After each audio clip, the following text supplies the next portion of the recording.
It's time to start getting geared. Season 2 is officially underway, and everyone's pumping up their item levels as high as they can.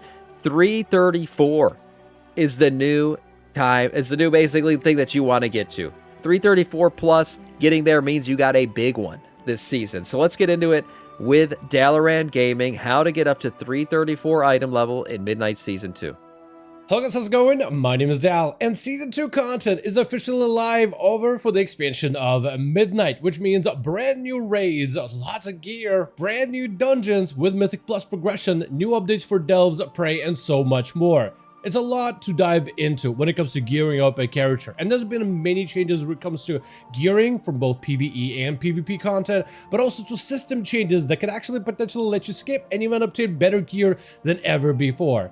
For this video, I'm going to go over exactly how to gear up in Season 2, going over all of the different content that you should pay attention to, all the different ways you can get gear and currencies to upgrade those items, but also system changes to gearing, especially the new bonus loot system with the bonus tokens, which is available pretty much day one, which is going to be insanely good for anybody trying to fish Mythic gear for running baseline content. With that being said, as always, if you guys want to see more regular updates for Midnight as an expansion, especially for the Season 2 content update, be sure to follow the channel and subscribe.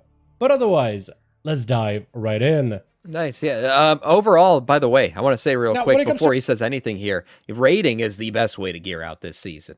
He's probably going to say it in the video, but raiding right now, oh my god. Between bonus rolls, being able to get higher track gear, and then the vault giving you higher track gear, raiding right now is just king, once again, as it should be.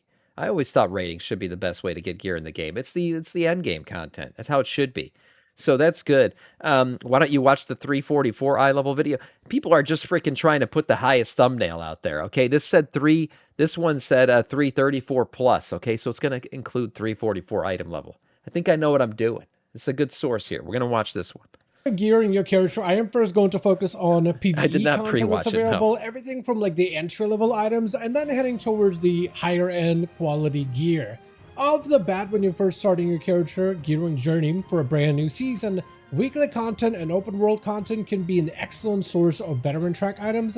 The items themselves are not going to be amazing or best in slot by any measure, but if you just need some items in order to get a character up and running, the weekly chests of Apex cash are actually worth doing. Yeah, these are definitely worth doing. For you to get a variety of different currencies, but also maybe possibly even decent starter gear on your character. The open world content is also decent as well, not amazing, but if you're just looking for entry level items, it's at least as a starting point. There's plenty of open world activities for players to get into every single week. Again, I don't know if it's still like this, but right now in the vaults of Ulatek, you go down there, there's these big raid groups just forming constantly that are doing everything down there. You can literally get your cash, clear that entire freaking zone, and complete like all 3 daily quests down there in a matter of minutes. You just join one of those raids and you're literally just a death ball. You clear everything, kill all the bosses, kill all the mobs, and then you're done. You get your caches for the week, you got your coffer keys and everything, and you're all set. Not amazing for the actual gear themselves, but the other currencies, like if you're going to be gearing through delves in particular, those will actually be very, very helpful in order to help get some of that delve gearing out of the way. So if you're somebody who's looking for solo play gearing or open world gearing, this is going to be at least a nice setup in order to get you started on your gearing journey. Next, we also have more structured content, starting with the Prey system. And for Prey, bare minimum, you should try to get your Nightmare Preys out of the way. Yeah. This way you'll get some of the best gear, but also a decent bit of overall upgrade currencies and also delve currencies as well. But Prey also grants you champion track items. You do have a limited amount of Preys that you can do a week that do reward you gear, but it's at least is a great starting point. Prey is also the type of content that helps you contribute for more gear rewards from the Great Vault system as they're part of the world tier. And as you complete more open world activities, Prey is actually going to take up those slots, awarding you potentially hero track items for you to take out of your Great Vault, and I'll cover the Great Vault system in a short bit of time. And he might get into this, but one really important thing about the Great Vault this season is there should be a goal every week to get 3 of these slots open. It doesn't matter if they're 3 in a row, doesn't matter if they're 3 separate ones, whatever, or you go 2 here and 1 here, but getting 3 unlocked will always give you a shot, always give you the option to loot the extra, the bonus roll. Right, so getting the bonus roll is going to be a great thing this season. It's going to be something that a lot of people are using rather than grabbing the gear from the vault. It's basically the best bad luck protection there is to a shit vault. So viewing the prey system is going to give you one slot here for the world content, and you can go do something else like raid or dungeons to get the other slots. For you to take out of your great just getting 3 of them. Doesn't matter what the combo is. In a short bit of time when I'm talking about the systems of the patch. Now, another system that's worth investing into are the delves. Bountiful delves are going to be showing up once the Season 2 officially launches, which means you'll be able to get coffee key shards, turn them into keys, and then once you complete the bountiful delve, open the chest at the end of the run, which can award you champion track items. It'll be an excellent source of champ track gear, but also you'll have a variety of different currencies that you can earn from it as well, though the grind for those is going to be a little bit slower than some of the other content, but it'll be just nice additional currency to get along the way. Also, every single week from delves, you should try to do enough delves until you can earn yourself the map. The maps for delves can be used where it'll grant you a hidden chest at the end of a delve run when the map is active, which will award you hero track items as well. So delves are definitely worth doing, and just like Prey, delves will also help out, and just like Prey, delves also help fill out the world tier for your Great Vault. Delves are great right now. Even more hero track items that you can pick up from the Great Vault system. Then we also have Mythic Plus dungeons. Once you get a keystone of a Mythic Plus key, you can actually take that keystone and push up within levels, obtaining potentially up to hero track farmable gear by spamming dungeons, as long as you have the keystone for it. So dungeons by themselves this season are going to be an excellent way to be able to get anywhere between champion track and hero track farmable gear. Dungeons are also dungeons are they're a great source of crests too. Like if you want to just really farm out crests, dungeons are probably still the Mythic Plus specifically still probably the best way to do that. A fantastic source of a variety of different crests, specifically Mythic crests, which you're gonna want to need as many of throughout the season. Now it really looks like I pre-watched this shit. Those will allow you to get some of the best gear for the season. Whether to upgrade Mythic track gear or possibly used as a crafting component if you are going to be partaking in the crafting systems. Additionally, completing dungeons awards you gear from the Great Vault from the dungeon tier. And the best part with dungeons though is if you do at a bare minimum plus 10 keystone level dungeons and you complete them, whether on time or not on time, just for completion, will allow you to fill up the Great Vault with Mythic tier items or potentially Mythic tier items from a random loot table from the dungeons that you complete, which is going to give you possibly some of the best gear for the season. As for the raid content, we actually get some new updates. First of all, raids themselves are going to come with 2 raids, one of them being the lair boss of the Tidebound Grotto, as well as the Venomous Abyss. Both of them are going to function in a very, very similar way. One is just a single boss encounter, the other is going to be... Has anyone done the Mythic tier difficulty of this world boss yet? I was wondering like how difficult it actually is, because it gives good gear. Like you can actually get geared from the world boss content now. But there's there's the Mythic tier of it, which is pretty difficult. No, I don't know if anyone has yet. I don't know if anyone in stream's done it, because I didn't even see anyone in Discord commenting on it yet. Only heroic at the moment. That's probably where most people are, because they compared it to Sporefall, and yeah, everyone was able to do heroic, but Mythic was a bit harder. So we'll see when people actually start clearing the Mythic version of this. But you can get Myth Track crests. I don't know, does it give Myth Track gear, or is it just heroic gear from the Mythic version? Either way, I mean, that's very useful right now, even if it's heroic gear. So people are pushing the first tier. Yeah, that's true. The entire raid tier. However, the gearing aspect of both of these modes is going to be about the same. The gear from raids is going to scale depending on the difficulty. So if you're doing the LFR version of the bosses, it's just going to be veteran. If you're doing a normal, it's champion track. If you're doing heroic, it's hero, but if you're doing a mythic, Myth gives you myth track gear. That's crazy. There is also some more incentives for people to raid this season specifically, as the final 2 bosses will actually have better gear than mythic that you can loot from the boss. So let's say first boss specifically, the items they'll drop you is always a mythic 1 out of 6, 318 item level that you can stack, build up later in levels. But Ulatek, for instance, as the final boss, some of their best gear on mythic will drop immediately at 344 item level, and you don't even need to upgrade it. So they wanted to give players that are raiding the season even more incentive to raid. It's just the last 2 bosses though that give you that extra boost of gear in mythic, which is fine. I think a lot of people got mad, specifically Mythic Plus clusters got mad about this because this is like the highest item level gear you can get in the game right now. But I think that should be given for killing the final 2 bosses in Mythic Raid, which is far more difficult than doing anything Mythic Plus is going to offer. So I think this is a good thing. I don't mind it at all. And earlier when he was showing the item level and what it gives you, I think I confused it a little bit with the world boss loot. But either way, right now, Mythic raiding or Heroic raiding even is like the best way to get geared. Get items from some of those bosses. Because you're getting Mythic gear from the vault too for Heroic. So you can actually get some of the best and highest item level pieces for tackling some of the most difficult content in the game. Defeating bosses also unlocks you rewards in the raid tier difficulty. But what's interesting too is they're actually changed the way that the raid tier difficulty works, at least the Great Vault. Instead of, let's say, defeating heroic bosses, let's say 2 of them, and you get a heroic item in the Great Vault, it's actually going to go 1 level up. So defeating bosses on LFR will unlock your item of Champion Track. Defeating bosses on normal in Great Vault will unlock you Hero Track items. Defeating heroic bosses in Great Vault will give you Mythic items, and defeating Mythic bosses could potentially get you some of the best Mythic pieces that are fully upgradable. Big deal. So it's actually an opportunity for players to get a ton of items and a ton of upgraded rewards, which means even just getting some heroic bosses weekly potentially can get you some of the best items in the game. Outside of PvE content, strictly, there are a number of systems that you definitely want to take advantage of when it comes to crafting your best in slot character. One of them being a Sparks system. With Sparks, you are able to earn a set amount of Sparks of Tides for the season, and when you have enough Sparks, but also other components that you can either farm up through professions or buy on the auction house, you can actually invest them together into the work order system so that another player can craft you some of your best of the best items. Which means you're able to craft gear without any randomness to it.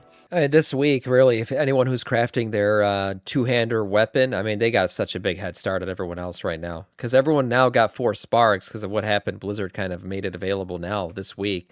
So you just got to get the crests, though. That's the thing. You got to farm out those crests. I think it's like 90 heroic crests or 90 myth track if you want to be able to make certain versions of the two-hander.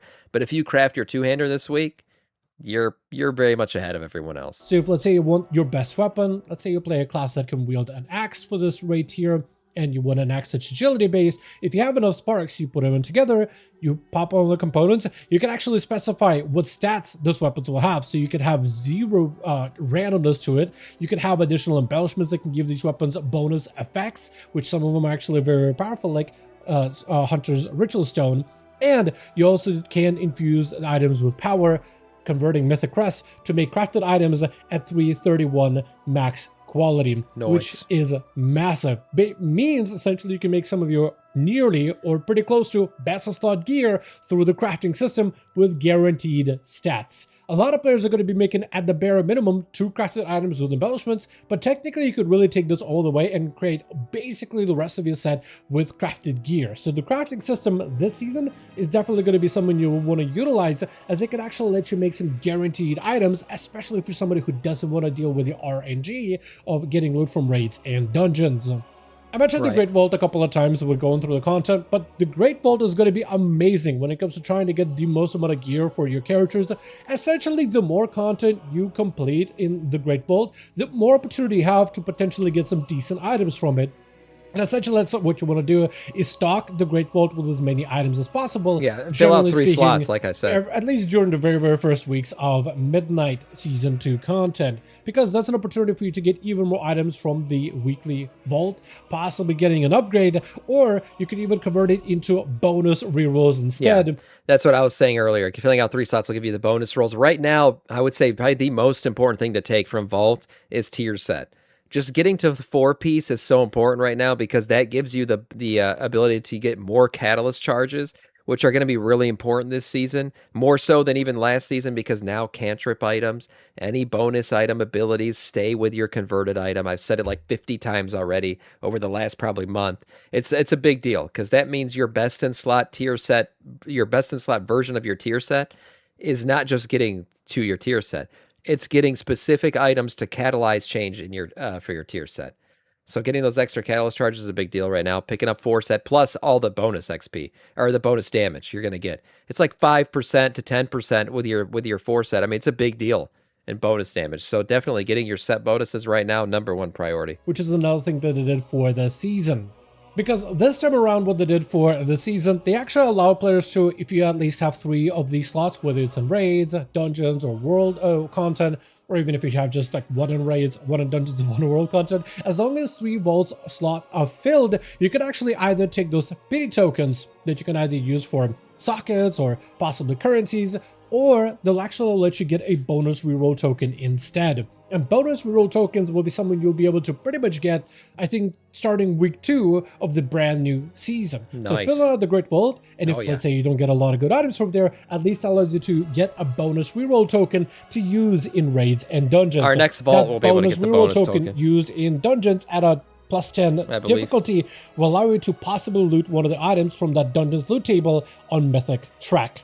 That reroll token could also be used the same way in raids as well. Running heroic raids, defeating a specific heroic boss allows you to use a bonus reroll token, a single token compared to last year, to loot a mythic track item. So it's that's a huge deal, because even last season you spent 2 bonus rolls to get just a heroic track item if you were doing heroic raid. Now you only use 1 bonus roll to get a myth track item. And mind you, this shit's like guaranteed, because there's a list of items, and every time you bonus roll, one of the things off the list gets knocked off for the next time you do it. So eventually you're going to guarantee yourself your best in slot gear. Actually, utilize myth the track if you're doing heroic raid loot table. So like if you do a heroic raid, you'll get a mythic item from the Great Vault, and the bonus roll functions the same way. The bonus reroll token will use that Great Vault loot table, and you can do specific bosses. So if you want a very specific item from a specific raid boss, killing that boss and using a bonus reroll on that boss allows you to get that boss's specific item, which is fantastic, and I think is going to make a pretty big difference when it comes to players really optimizing the best gear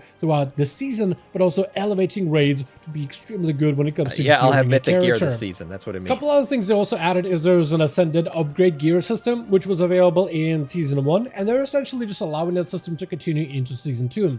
As you complete a variety of content, whether it is delves, dungeons, raids, or even PvP, you'll be able to get these fragments to ascend gear. And once you have enough of these fragments, you can bind them into an ascend token, and then you can, I think they're called Venom Stones this season, and you'll be able to use that token to upgrade items. You can only use this on items that are on the hero track or mythic track that are fully upgraded. So first you have to have an item fully upgraded before you can use that ascended token to essentially upgrade it further beyond its max. So this will function on slots such as trinkets, same as last season, weapons, and as of this season, the next slot as well, which gives you your best weapons that you can actually make even better, some of your best slot trinkets that you can make even more powerful, as well as the next slot, which provides you secondary stat to give you even more of those secondary stats to further optimize your character. Another system that's also very different this season is the catalyst system. Previously, when you were to catalyze an item from season 1, it would actually give you that item in a different secondary stat. That helm would then be haste mastery, because that was this predetermined stat.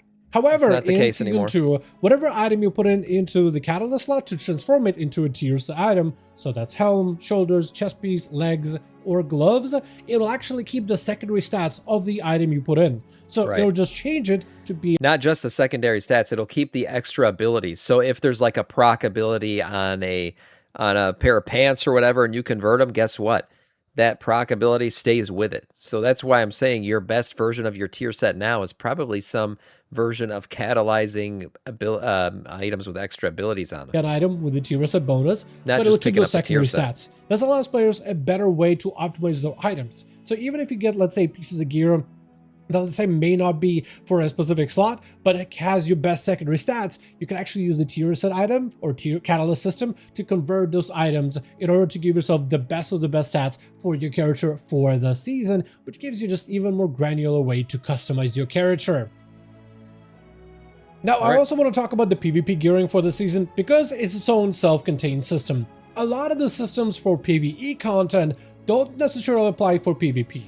They want to make sure there's enough separation between the 2 pieces of content, so if you want to focus on PvP gear, PvP activities, and PvP items is all you're going to need in order to be effective in PvP. You shouldn't need to do it prey, delves, dungeons, or raids in order to excel within PvP. So the PvP ecosystem is entirely its own beast. For PvP, you will have a variety of different vendors for you to be able to get a bunch of gear in order to make your character more competitive. Some of the earliest starting items will be honor gear, and they'll be used to purchase some of the most basic PvP gear.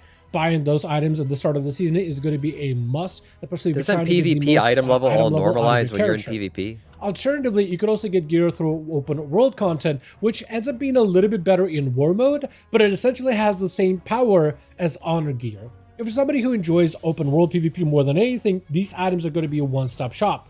But if you're somebody who's trying to get some of the best PvP items, getting yourself bloody token gear is still worth it, because it's going to be items that can like stave off your character's power progression until you can get some of the best gear. Now, Nice. truly, the best gear for the season are going to come from items that are earned through conquest, which is earnable through rated PvP activities. So if you're doing rated battlegrounds, rated arenas, 2v2s, 3v3s, or solo versions of these things, you'll be able to get some of the best items.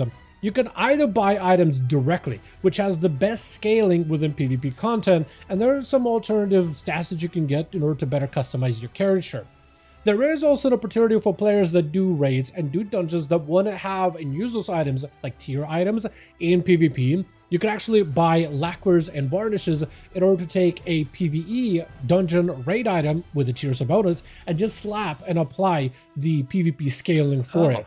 It doesn't actually change the item, it just gives it the PvP scaling, so you will need best of slot stats in order to make that item work for you, but it can potentially be decent if you are looking for other forms of content, like outside of raids and dungeons that can maybe be sometimes used in PvP, but it essentially has the same cost as, let's say, like the varnish has the same cost as, let's say, the chest piece. So it's not like you're spending more in terms of the conquest, you're just allowing those items to have double value, both raids and in dungeons as well as in PvP.